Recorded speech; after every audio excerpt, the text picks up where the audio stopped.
দোকানে দোকানে তুলিব নোৱাৰিব ত্ৰাণ সাহায্য। মুখ্যমন্ত্ৰী ডক্টৰ হিমন্ত বিশ্ব শৰ্মাৰ কঠোৰ নিৰ্দেশ। বেলেগ ধন তুলি সাহায্য দিব নালাগে। নিজৰ টকাৰে যদি পাৰে সাহায্য দিয়ক। আপুনি যদি মোৰ পৰা টকা তুলি সাহায্য দিয়ে সেয়া বান সাহায্য নহয়। কত কাৰো পৰা বলপূৰ্বকভাৱে বান সাহায্য তুলিব নোৱাৰিব। আজিৰ পৰৱৰ্তী খবৰ।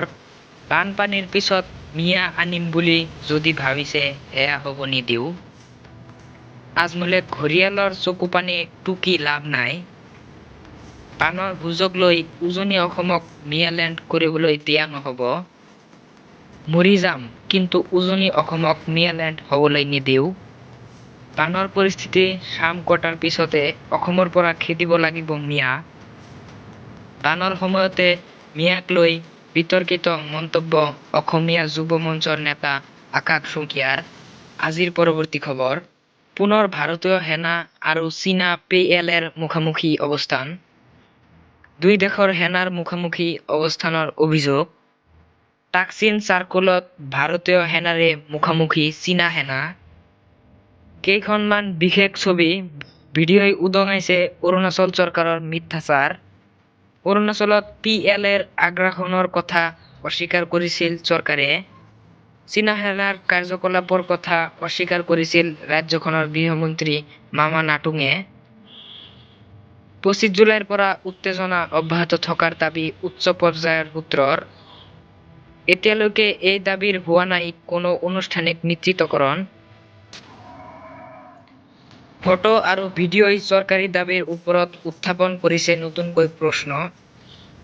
সমগ্ৰ ঘটনাক লৈ সীমান্ত অঞ্চলৰ সামগ্ৰিক পৰিস্থিতিৰ ওপৰত বৃদ্ধি পাইছে উদ্বেগ। এই পৰ্যন্ত ভাৰতীয় সেনা কেন্দ্ৰীয় চৰকাৰে প্ৰকাশ কৰা নাই আনুষ্ঠানিক বিবৃতি। আজিৰ পৰৱৰ্তী খবৰ। দুই যুৱতীৰ সৈতে জঘন্য কাণ্ড 3 লম্পট যুৱকৰ। আৰক্ষীৰ জালত পৰিল ৰিংকু দাসসহ 3 লম্পট।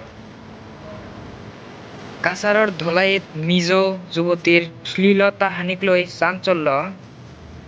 দুই যুৱতীক দলবদ্ধ ধৰ্ষণ ধলাইৰ 3 যুৱকৰ। মিজোৰামৰ পৰা অপহৰণ কৰি আনি সংঘটিত কৰিলে এই অপৰাধ। দুই যুৱতীৰ অভিযোগৰ ভিত্তিত গ্ৰেপ্তাৰ 3 অভিযুক্তক। দুই যুৱতীৰ অভিযোগৰ ভিত্তিত গ্ৰেপ্তাৰ 3 অভিযুক্তক। আমজাদ হুছেইন, ৰিংকু দাস, ছাদ্দাম হুছেইন নামৰ যুৱক 3 জনক গ্ৰেপ্তাৰ।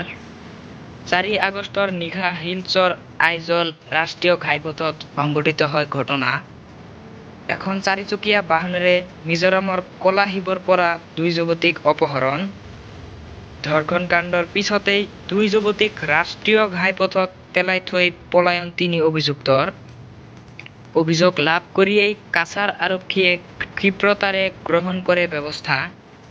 3 যুৱকক গ্ৰেপ্তাৰ কৰি আৰক্ষীয়ে চলাই আছে তদন্ত।